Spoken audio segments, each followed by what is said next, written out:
오늘은 특별히 평신도 주의를 지키면서 우리 성도님들께서 사회, 기도, 성경 봉독, 예배 순서를 맡아서 진행을 하고 있습니다. 은혜 가운데 잘 인도해 주셔서 감사드립니다. 이 평신도 주일에 대한 광고가 나가고 난 다음에 우리 몇몇 성도님들께서 평신도가 무슨 말입니까? 질문하신 분들이 꽤 계셨습니다. 이 평신도라고 하는 단어는 우리 먼저 성경에 돌아가 보면 초대교회가 열심으로 복음을 전하고 부흥하기 시작을 합니다. 교회가 부흥하면서부터 점점 커지니까, 그러니까는 목회자들이, 즉 사도들이 목회를 하는 데 있어서 자꾸 놓치는 것이 생기는 거예요. 그러는 가운데 한 가지 사건이 벌어집니다. 구제하는 일을 했던 것 같은데, 이제 구제일 가운데 한쪽이 불이익을 당하는 그런 일들이 생겨났습니다. 그래서 한쪽에서는 구제의 도움을 많이 받았는데 한쪽에서는 받지 못한 거죠. 그러니까 교회 안에서 시험이 드는 일이 생기고 문제가 생긴 것입니다. 그래서는 말씀을 전하고 가르치는 것에는 우리 사도들이 집중을 하고, 그리고 나머지 교회 여러 가지 사역에 대해서는 우리 집사를 세워서, 그래서 집사님들이 그 일을 감당하게 하자, 그렇게 해서 일곱 집사님을 세우기 시작을 했습니다. 그러면서부터 이제 본격적으로 성도님들이 교회에서 헌신하고 충성하고 봉사하는 그런 일들이 시작이 됩니다. 그런데 이런 일들이 평신도라고 하는 그 호칭으로 시작된 것은 아니었죠. 그런데 평신도라고 하는 단어가 시작된 것은 키프리안 감독이 처음으로 평신도 그런 용어를 쓰면서부터 공식적으로 이 용어가 사용이 되었습니다. 그러니까 성직자는 뭘 하느냐? 성직자는 평신도들로 하여금 세상 가운데서 제사장적 삶을 살아가도록, 그 사명을 감당해 나갈 수 있도록 교육하고 가르치고 파송하는 일을 하게 하고, 평신도들은 그 부름받은 하나님의 백성으로서 우리 삶의 형편, 또 삶의 정황, 세상 가운데서 하나님의 백성으로 살면서 하나님께 영광을 돌리라, 그것이 바로 평신도의 삶이다 이야기를 하고 있습니다. 그러니까 이제 평신도라고 하는 그 말이 공식적으로 사용되면서 거기에 이제 또한 조직들이 생기고 직제가 생겨났습니다. 그런데 원래는 이제 집사님으로 시작을 했잖아요. 근데 집사님 가운데 그 집사님들이 평신도에서 교회에서 봉사하는 사람들을 가리켜서 집사, 그렇게 이 호칭이 시작이 된 거죠. 그러니까 사도행전에서 교회에게 맡겨진 여러 가지 일들을 감당하도록 일곱 집사님을 세운 것이죠. 그럼 그 집사님들 가운데 특별히 더 헌신을 하고 열심으로 충성하는 분들에는 남자 집사님에게는 안수 집사 직분을, 또 여자 집사님에게는 권사 직분을 주는 거로 그렇게 기록하고 있습니다. 그런데 이 권사라고 하는 직책은 원래 성경에는 없습니다. 그런데 감리교단에서 목회자를 도와서 성도들을 권면하고 돕는 그런 일을 하도록 세운 겁니다. 그것이 이제 우리 교단뿐만 아니라 초교파적으로 각 교단마다 이 권사라는 직분을 세우고 헌법에 명시해서, 그래서는 목회자를 도와서 우리 성도들을 살피고 권면하는 일을 감당하도록 했던 것입니다. 그렇기 때문에 이 교회 직제라고 하는 것은 계급이 아닙니다. 평신도 안에, 그 안에 여러 가지 직분들이 있지만 그것은 다 하나님의 나라를 위해서, 하나님의 영광을 위해서 세상 가운데 하나님의 백성으로 살아 하나님께 영광을 돌리도록 그렇게 요구하고 있는 것입니다. 그렇기 때문에 마틴 루터가 종교개혁을 하면서 그런 이야기를 했습니다. 교회 안에서 목회자처럼 평신도들은 세상에서 성직자처럼 자신의 직업 활동을 따라 삶의 영역에서 하나님께 영광을 돌려야 한다, 그렇게 가르치고 있습니다. 그러니까 평신도들은요, 세상 밖에서, 교회 밖 세상에서 제사장, 목회자로 살아가, 그래서 삶의 영역에서 하나님께 영광을 돌리도록 요구하고 있는 것입니다. 그것이 바로 평신도의 삶이다 이야기할 수가 있습니다. 그러면 우리가 상황 속에서 내 직업과 사업과 활동하는 그 모든 삶의 영역 속에서 하나님 앞에 영광을 돌리려면 어떻게 해야 되느냐? 하나님을 가까이 해야 합니다. 하나님을 가까이 하지 않고는 절대 세상 가운데서 평신도로서 내 삶의 영역에서 하나님께 영광을 돌리기가 어려운 겁니다. 그렇기 때문에 우리가 하나님께 영광을 돌리고 내 삶의 영역에서 평신도로서, 즉 하나님의 백성으로 살아가도록 하기 위해서는 하나님을 가까이 해야 한다는 겁니다.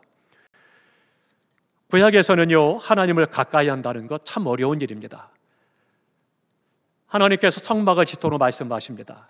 그래서 성막을 쳤어요. 근데 성막에는요, 성소와 지성소로 구분했습니다. 그래서 지성소와 성소를 구분하는 중간에 막이 있는데 그것이 휘장입니다. 그래서 하나님께서 말씀하신 천과 재질을 가지고 수를 놓아서 두툼하게, 그래서는 휘막을 쳐서, 그래서는 성소와 지성소를 구분을 했습니다. 그리고 그 지성소 안에는 하나님의 법궤를 놓고 하나님의 임재하는 곳으로 구별을 했습니다. 그러니까 하나님 앞에 아무나 나아갈 수 없고 1년에 한 번씩 대제사장이 들어가서 제사를 드림으로, 그래서 하나님을 대면하게 됐습니다. 그러니까 우리가 일반 사람들이 하나님 앞에 나아간다는 것 어려운 일입니다. 1년에 한 번씩 대제사장만 들어가서 제사를 드림으로 하나님을 뵙게 되는 거죠. 그러니까 하나님을 가까이 한다, 참으로 어려운 일이죠. 심지어는 하나님 앞에 나아가는 대제사장이라 할지라도 죄를 가지고 참여하는 것은, 그것은 하나님께서 그를 그 자리에서 징계하심으로 생명을 거둬가셨습니다. 그러니까 두려운 거죠. 무서우신 하나님을, 두려우신 하나님을 보게 되는 거죠. 그렇기 때문에 하나님의 임재를 상징하는 지성소, 그곳에서는 아무나 들어가지 못했을 뿐만 아니라 깨끗하고 정결하고 거룩해야 했다, 그것을 말씀하고 있습니다. 그런데 예수님께서 이 땅에 오셔서 우리의 죄와 질고를 다 지고 십자가에 못 박아 돌아가셨어요. 십자가에 못 박아 죽으시니까 어떻게 됐어요? 해가 빛을 잃고 땅이 흔돈을 하고 움직이기 시작을 하고, 그리고는 성전의 성소와 지성소를 구분하고 있던 휘막이 위에서부터 아래로 갈라지고 열린 거예요. 그래서 이제는 누구나 하나님 앞에 나아갈 은혜를 얻게 됐습니다. 그러니까 예수님의 십자가의 피공로, 그 은혜로 말미암아 누구든지 이제는 하나님 앞에 나아갈 은혜를 받았다는 거예요. 이것이 너무나도 큰 은혜 중에 은혜요, 축복인 것을 볼 수가 있습니다. 그러니까 나 같은 죄인이 예수 그리스도의 십자가의 은혜로 말미암아 하나님을 가까이 할 수 있게 되었고 하나님의 이름을 부를 수가 있게 됐습니다. 구약에서는요, 하나님의 이름을 함부로 불러서는 안 되었습니다. 그렇기 때문에 하나님의 이름을 부르지 못하고 다른 이름으로, 다른 별칭을 가지고 하나님을 호칭해서 불렀던 거죠. 우리나라도 유교 사상이 있어서 어때요? 우리 부모님들, 어르신들의 이름을 함부로 함자를 불러서는 안 된다고 하잖아요. 그러니까 그런 개념이었습니다. 그러니까 하나님께 대한 이름도 함부로 부를 수가 없었던 것이고 하나님 앞에 가까이 나아가는 것도 어려운 그런 일이었습니다. 그러나 예수 그리스도의 십자가의 은혜로 말미암아 우리가 하나님께 가까이 나아가게 되었고 언제든지 하나님의 이름을 부르는 은혜를 받게 된 것입니다. 그렇다면 우리가 하나님을 가까이 한다는 것, 어떤 것이 하나님을 가까이 하는 것이겠습니까? 첫 번째로는 그겁니다. 하나님의 이름을 부르고 하나님께 영광을 돌리는 것, 그것이 하나님을 가까이 하는 것입니다. 그러니까 가깝다는 것은 친하다는 그런 뜻을 갖고 있습니다. 그러니까 어때요? 가깝다, 그러니까 가까운 사람들에게 서로가 칭찬해주고 격려해주고 변호해주죠. 가까운 친구인데, 가까운 동지인데, 그런데 그에게 비판하고 정죄하고 또 악평을 하지는 않죠. 하나님께서도 우리가 하나님의 이름을 부르고 하나님을 우리가 가까이 할 때 하나님께서는 우리를 정죄하기 바쁘고 너 왜 그렇게 살아? 왜 이런 죄를 졌어? 책망하거나 그러지 않는다는 겁니다. 하나님께서는요, 우리를 가까이 하셔서 우리에게 내가 하나님을 가까이 할 때 하나님께서 또한 나를 가까이 하시고 하나님의 이름을 부를 때 높여주신다라고 오늘 본문이 우리에게 말씀해 주고 있습니다. 오히려 나를 변호해 주시고 오히려 나의 어려움을 도와주시고 나를 이끄시고 인도해 가시는 하나님을 가까이 할 것을 말씀하고 있는 거죠. 내가 하나님과 가깝다면 늘 하나님의 이름을 부르고 하나님의 이름을 높여드리고 자랑해야 되는 거죠. 그러나 그 이름만 들어도 기쁘고 감격스러운 그런 성도의 삶이 돼야 되는 겁니다. 그게 하나님을 가까이 하는 겁니다. 그러면 어떻습니까? 우리의 삶 속에서 우리 옛날 이제 오늘 기도하시고 사회 보신 장로님들, 60세 이상 되신 어르신들을 우리 한국계 분들은 어떻습니까? 삶의 순간순간 주님의 이름을 불렀어요. 그래서는 힘들 때, 어려울 때, 곤고할 때, 괴로울 때 주여 이름을 불렀어요. 기쁘고 즐겁고 감사하고 좋을 때 주여 이름을 불렀어요. 언제든지 항상 주님의 이름을 불러서 주님을 높여드리고 찬송할 뿐만 아니라 주님의 도우심을 구하고 주님의 은혜를 구하는 그런 삶을 살았던 거죠. 그러니까 그것이 주님을 가까이 하는 거예요. 나와 함께 생사고락을 같이 하도록 주님의 이름을 부르는 거죠. 찬송가 85장에 보니까 그런 찬양이 있습니다. 구주를 생각만 해도 이렇게 좋거든 주 얼굴 배울 때야 얼마나 좋으랴. 주님의 얼굴을 배울 때 얼마나 좋을지 그렇게 노래하고 있습니다. 이 가사를 영어 가사인데요, 이것을 직역하면 이런 뜻입니다. 예수여, 당신의 향기가 내 가슴을 메우니 당신을 진정으로 생각하나이다. 그러나 그보다 더 아름다운 것은 당신의 얼굴을 보는 것이요, 그리고 당신의 품속에서 쉬는 것이니이다. 그렇게 고백했습니다. 주님 얼굴을 배울 때, 주님의 이름을 부를 때 내 마음이 평안하고 기쁘고 감격스러운 거죠. 우리 함께 찬양해 보겠습니다. 찬송가 85장 우리 1절만 두 번 가슴에 손을 얹고 불러보겠습니다.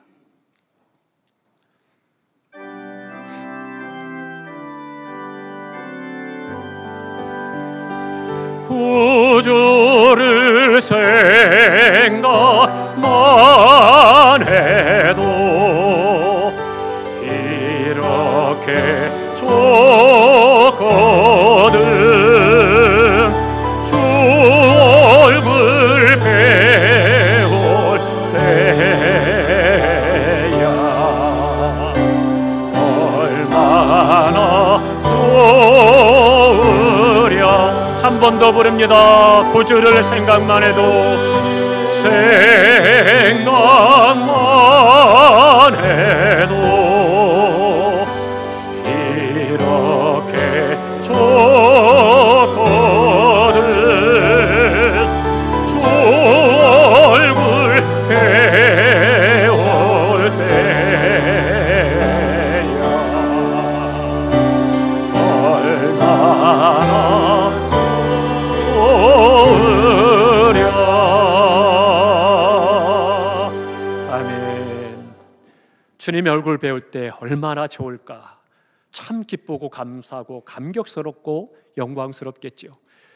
그러나 우리의 삶 속에서 날마다 주님 하나님을 가까이 한다라고 하는 것은 하나님의 이름을 부르고 높이고 영광을 돌리는 것입니다. 사랑하는 성도 여러분, 늘 언제나 항상 주님을 높이고 찬양하는 삶이 되시기를 주님의 이름으로 축원합니다. 또 하나, 두 번째, 하나님을 가까이 한다는 것은 하나님께 소망을 두는 겁니다.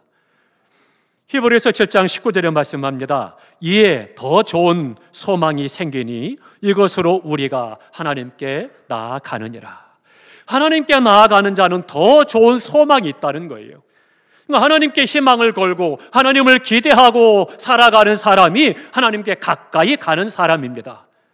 하나님의 이름을 부르지만 그러나 하나님과는 전혀 무관하게 내 계획과 내 생각과 나 편한 대로 나 좋은 대로 살아가는 그런 삶이 아니라 하나님께 소망을 두고 하나님으로 의지하고 하나님의 역사를 기대하면서 살아가는 사람이 하나님께 소망을 두고 살아가는 그런 사람이라는 것입니다. 몸은 비록 떨어져 있어도 사랑하는 사람은 어때요? 마음이 늘 함께 하잖아요. 그렇기 때문에 소망을 하나님께 두고 살아가는 사람은 하나님을 사랑하고 하나님께 소망을 두고 하나님의 도우심을 구하고 하나님을 의지하면서 믿음으로 행하는 그런 삶을 살아가는 것입니다. 근데 우리는 때때로 그런 부분에 대해서 착각할 때가 있습니다. 한 번은 큰 쇼핑센터에 갔습니다. 쇼퍼에 가서 이제 여러 가지 것들을 살 것을 살펴보고 있었습니다. 그런데 그곳에 이제 말을 배워서 엄마, 아빠, 맘마 이런 정도의 단어를 하는 그런 어린 아이가 있었습니다. 아빠 품에 안겨 있는데요, 얼마나 우는지 모릅니다. 그러니까 뭐가 불편했는지 모르지만 아무튼 아이가 굉장히 자지러지게 우는 거예요. 악을 쓰고 막 우는데 아빠가 아주 난리가 났습니다. 식은땀을 흘려가면서 어떻게든 좀 진정을 시키고 좀 하려고 애를 쓰는데 지나가는 사람 쳐다보면서 눈총을 주죠. 안쓰럽게 쳐다보죠. 어르고 달래고 해도 소용이 없는 거예요. 참 힘든 그런 상황이 됐습니다. 저러다가 애가 얼굴이 벌거지고 몸부림치고 난리가 났는데요. 참 어떻게 방법이 없더라고요. 그러니까 아빠가 정말 진이 빠지더라고요. 그런데 어느 순간 어디선가 엄마가 왔습니다. 그리고 사탕을 입에다 물려주니까요, 금방 아이가 방긋방긋 울어가면서 좋아하는 거예요. 그리고 아빠를 쳐다보지도 않는 거예요.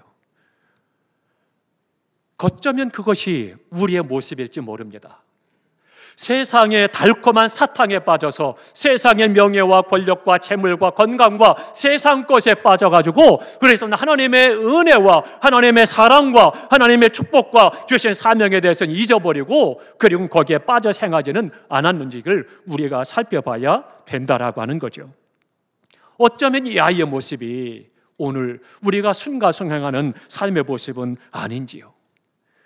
그런데 이 모습이 성경에도 있습니다. 돌아온 탕자 이야기를 잘 알죠. 탕자가 어때요? 세상에서 내가 나가서 명예를 얻고 권력을 얻고 성공을 해보고 돈도 마음껏 써보고 내가 잘해버리라. 그래서 아버지의 유언을 뿌리치고 먼저 유산을 달라고 하죠. 근데 그 당시에 아들이 부모님이 생존해 계시는데 유산을 달라고 하면 이것은 부모를 죽으라고 하는 거기 때문에 이것은 큰 벌이 있습니다. 그런데 그 아들은 그렇게 아버지에 요구한 거예요. 어차피 나 줄 거 아닙니까? 나한테 먼저 주시면 내가 세상에 나가서 성공하고 보란 듯이 잘 살아볼 겁니다. 아버지가 주었습니다. 나가서 어때요? 하고 싶은 대로 하고 자기 맘대로 살아가고 애를 쓰고 수고하고 노력을 합니다. 그런데 어때요? 다 잃어버리고 낙심하고 절망하고 바닥까지 내려가서 결국은 돼지 우리에서 돼지 먹는 음식을 먹어가며 생활을 하죠. 그러다가 어떻게 됐습니까? 고향을 집을 생각하니까 아버지 집에는 종도 이렇게 살지 않고 거기는 평안하고 행복 있고 배가 부르고 따뜻하고 좋은 옷이 있는데, 그래서 아버지 집으로 돌아가잖아요. 우리가 하나님을 가까이 한다는 것은 하나님께 소망을 두는 것입니다. 우리 하나님은 능히 이루어 주실 능력 있는 하나님이심을 믿으시기 바랍니다. 뿐만 아니라 이루어 주시는 것을 좋아하시는 하나님이시라는 거예요. 그러니까 그 하나님께 소망을 두고, 하나님 내가 이런 어려움이 있어요, 이런 아픔이 있어요, 이런 괴로움이 있어요, 이런 고난이 있습니다. 하나님 도와주십시오. 하나님 이기게 해주십시오. 열어주십시오. 축복해 주십시오. 하나님 감사합니다. 하나님 영광 받으십시오. 이렇게 하나님께 소망을 두고 살아가야 되는 거죠. 그것이 하나님을 가까이 하는 성도의 삶이라는 것입니다. 나 좋을 때로, 나 편한 대로, 나 쉬울 때로가 아니라 하나님께 소망을 두고 하나님을 의지하고 하나님의 이름을 부르고 하나님의 도우심을 구하면서 하나님을 기대하면서 살아가는 삶이 바로 하나님을 가까이 하는 성도의 삶인 것입니다. 사랑하는 성도 여러분, 나에게 능히 이루어 주실 능력 있고 내게 이루어 주시기를 기뻐하시는 그 하나님께 소망을 두고 행하셔서 삶이 주님 안에 복되고 형통하시고 영광스러운 삶이 되시기를 주님의 이름으로 축원합니다. 또 하나 마지막 세 번째로는요, 담는다라고 하는 것입니다. 출애굽기 34장 29절부터 보면 이제 모세가 시내산에 올라갑니다. 그래서는 그곳에서 하나님의 얼굴을 대면하게 보죠. 그때 하나님께서 그에게 식별명을 주셔서 그가 두 돌판을 가지고 내려옵니다. 그랬더니 백성이 피하는 거예요. 왜 그런가 보니까 모세 얼굴이 너무 빛같이 환하게 빛나는 거예요. 하나님을 대면하여 하나님의 빛이 그에게 비치고 그의 빛이 그 얼굴에서 드러나게 되는 거죠. 그래서는 결국 백성들이 보지 못하도록 수건으로 가리고 백성들과 이야기를 했습니다. 베드로후서 1장 4절에도 말씀합니다. 이로써 그 보배롭고 지극히 큰 약속을 우리에게 주사 이 약속으로 말미암아 너희가 정욕 때문에 세상에서 썩어질 것을 피하여 신성한 성품에 참여하는 자가 되게 하려 하셨느니라 말씀하고 있습니다. 그러니까 우리가 하나님을 닮아가야 된다는 거예요. 그래서 우리에게 성결하라 깨끗하게 하라 말씀하는데 닮아가는 것 다른 거 아닙니다. 세상의 정욕, 세상에 썩어질 것들을 피하는 거예요. 악을 피하고 썩어질 것들, 세상 것들을 피하고 하나님을 바라보며 나아갈 때 우리가 하나님을 닮아갈 수가 있다라고 하는 것입니다. 부부가 어때요? 함께 살다 보니까 성품도 닮아가고 식성도 닮아가고 취미도 닮아가고 나중에는 얼굴도 닮아가죠. 왜요? 계속 바라보며 함께 사니까 닮아가는 겁니다. 우리가 하나님을 가까이 하고 하나님과 함께하면 하나님을 닮아가게 되어 있는 것입니다. 그래서 하나님의 생각이 나의 생각이 되고 하나님의 시선이 나의 시선이 되고 하나님의 뜻이 나의 뜻이 되어서서 그 안에서 행할 수가 있는 것이죠. 그러니까 우리가 하나님을 가까이 할 때 우리가 당연히 고민하지 않아도 하나님의 뜻을 알 수가 있고 하나님의 섭리를 알 수가 있고 그 안에서 복된 성도로서 이 땅에서 존귀한 믿음의 삶을 살아갈 수가 있는 것입니다. 사랑하는 성도 여러분, 하나님을 닮아야 하나님의 자녀라 말할 수가 있는 거죠. 우리 모두가 다 하나님 앞에 서서 하나님을 닮아 행하심으로 말미암아 내 삶의 역사하신 하나님의 섭리를 깨닫고 하나님의 뜻을 깨달아 알고 그 뜻을 이루며 이 땅에서 내 삶의 영역 속에서 주님의 이름을 불러 영광 돌리는 성도의 삶이 되시기를 주님의 이름으로 축원합니다. 은혜를 온전히 깨달아 아는 것이 중요합니다. 그래서 말씀합니다. 진리를 알지니 진리가 너희를 자유케 하리라 말씀하고 있습니다. 수요 예배 때, 금요 예배 때에 고린도서와 또 로마서를 강해를 하고 있습니다. 좀 어려운 말씀들이에요. 교리에 관계된 말씀이기 때문에. 그러나 그렇다 할지라도 그 말씀을 들어요. 그래서 그 말씀을 듣고 은혜를 받고 은혜를 깨달아 알아야, 진리를 깨달아 알아야 우리가 하나님과 동행하고 그 안에서 올바른 성도의 삶을 살아갈 수가 있는 거예요.